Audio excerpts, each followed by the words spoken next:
Bonjour à tous. L'année dernière, je vous ai présenté une petite recette de courgettes crues marinées à l'oriental et ça avait vraiment beaucoup plu. Du coup, je réitère cette nouvelle année avec toujours de la courgette crue, mais un peu à l'italienne. On va mélanger cette courgette crue à de la gremolata. C'est un petit mélange de persil, de zeste de citron et d'ail.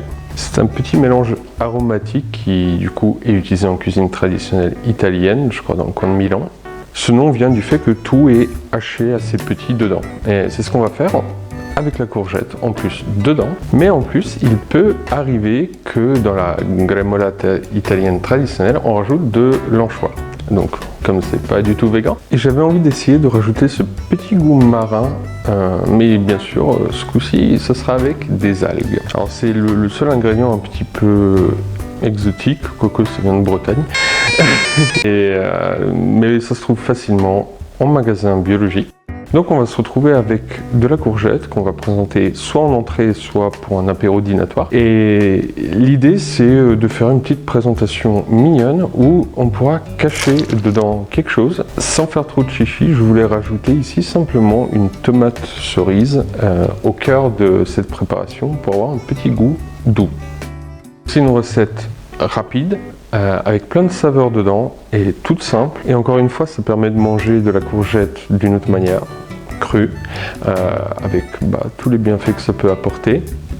Et en ayant quelque chose qui a du goût, parce que la courgette n'est pas forcément connue pour ça. Donc j'arrête le blabla, je vous montre tout de suite comment on fait ça étape par étape, avec toutes les petites options tout au long de la recette, pour pouvoir faire le dressage comme je vais vous le présenter. Mais si tu as envie de dresser ça autrement, c'est à toi de voir, la base en tout cas elle sera là.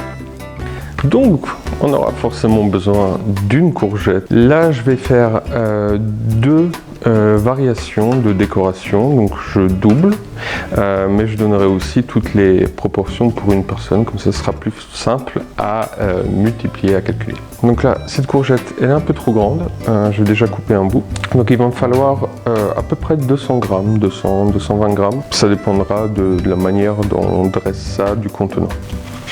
Donc là tout de suite, je vais préparer ce qui va servir pour ma déco. Donc ça sera deux tranches fines qu'on va tout de suite couper en deux, mettre de côté et on sale un tout petit peu pour faire dégorger. On va aussi faire une décoration avec une bande de courgettes.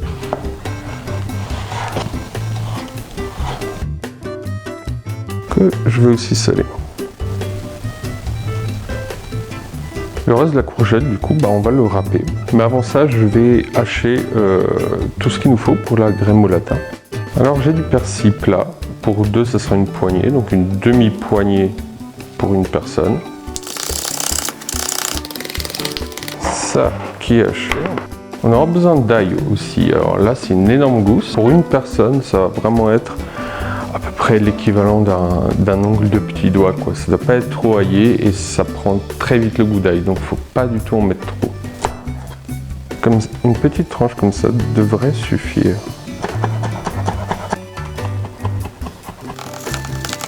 Alors bien sûr, tu peux aussi presser l'ail. À côté de ça, on va zester notre citron. Alors celui-là, encore une fois, est aussi énorme. Normalement, par personne, ça va être 1/6 d'un citron normal. Donc, on va faire une bande ici.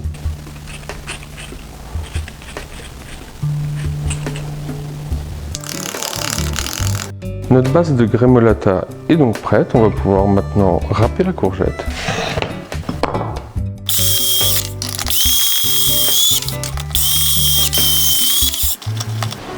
Alors cette courgette, on va pas la faire dégorger au sel parce qu'on a envie de garder un peu quand même une certaine texture et un petit volume, mais on va quand même la presser pour enlever une partie de son eau.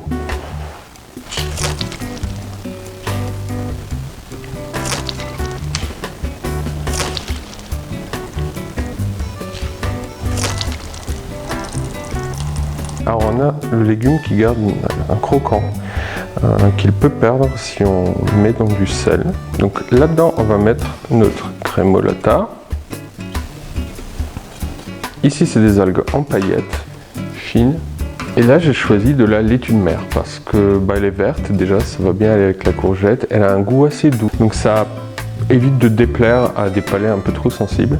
Cela dit, il est possible d'utiliser d'autres algues, la dulse, même la nori, celle avec laquelle on roule les sushis, donc on peut très bien aussi la hacher au ciseau pour en faire des petites paillettes comme ça et qui donnera une petite couleur noire qui pourrait être pas mal. Après pour la décoration aussi, mais ça aura un goût plus fort. Donc 2 cuillères à café pour 2 personnes, donc 1 cuillère à café par personne. On va mettre du poivre. Au niveau sel, alors c'est vraiment une pointe de sel par personne. Donc là, je vais mettre à peu près quoi, 1/5 de cuillère à café. Je vais mettre un tout petit peu de muscade. Donc là, c'est vraiment selon si on aime ou pas. Moi, j'aime beaucoup la muscade. Donc pour une personne, je dirais, et pour 2. Et on va finir par du jus de citron. Et on va mettre 1 cuillère à café à 1 cuillère à café et demi par personne. Donc là, ce sera 3 cuillères à café ou 1 cuillère à soupe.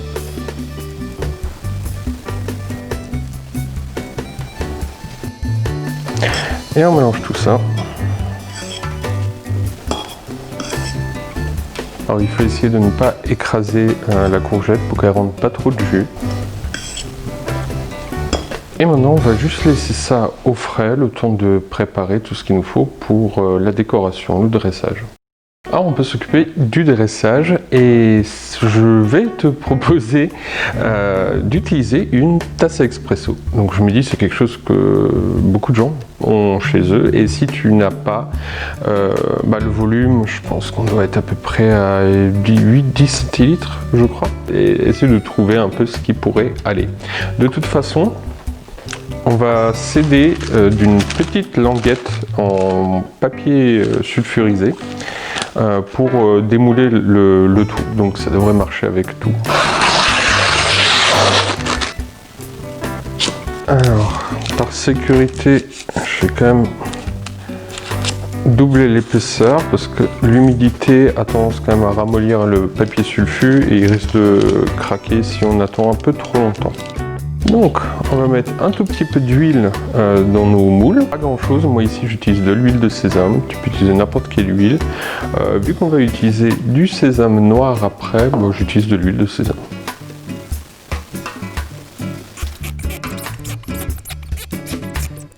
Ah oui, j'oubliais pour la déco, je voulais aussi de zeste de citron pour mettre juste un tout petit peu de couleur en haut. On va aussi pour la déco utiliser juste le bout d'une petite tomate cerise. Et notre tomate cerise, pour faciliter après la dégustation, on va la couper en 4 et l'insérer comme si elle était entière.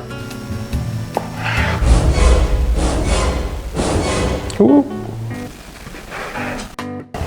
Donc, là, notre courgette,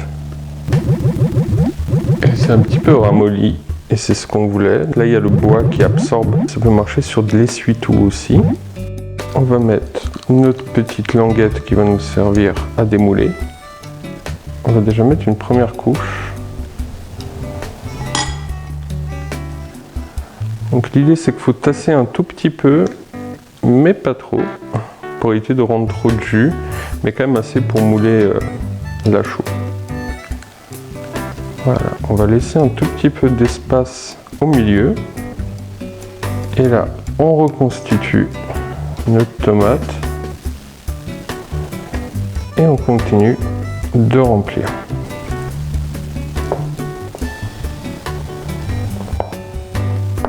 Et deuxième.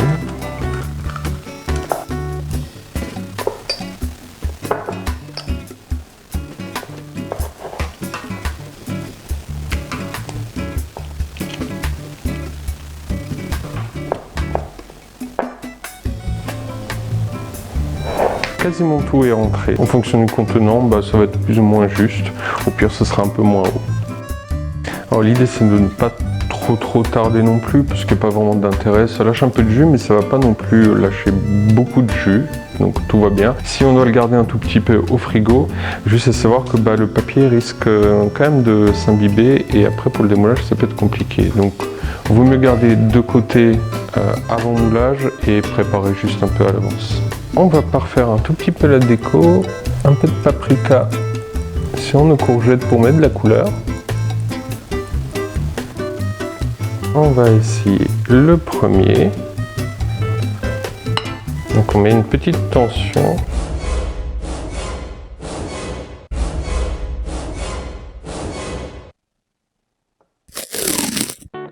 Voilà.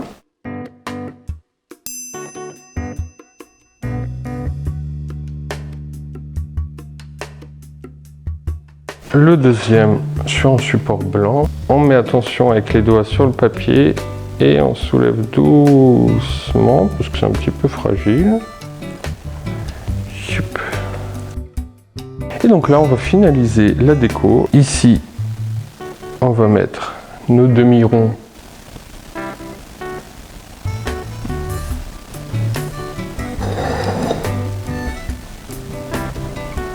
Et là, on va essayer de voir si ça fait un tour.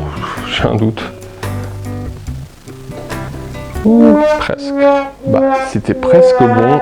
L'idée pour vraiment faire ça bien, vaut mieux mesurer à l'avance et vraiment couper la bonne longueur. Soit faire en deux, donc deux tranches et mettre de chaque côté. Là, il y a un petit manque là. C'est pas très pro. Ok, bon, c'est pas grave. Donc on continue.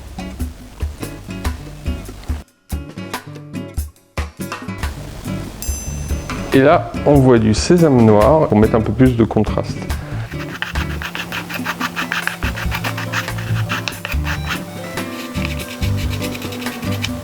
Vu qu'on a gardé ce petit jus vert de courgette, on peut aussi l'utiliser en salant un tout petit peu. Voilà. Voilà deux variations de dressage possibles avec une bande qui tient pas très bien aujourd'hui, ou avec des demi-ronds. Là, il y a un tout petit peu de jus, le jus du coup il devient un petit peu rouge, ou avec du jus vert.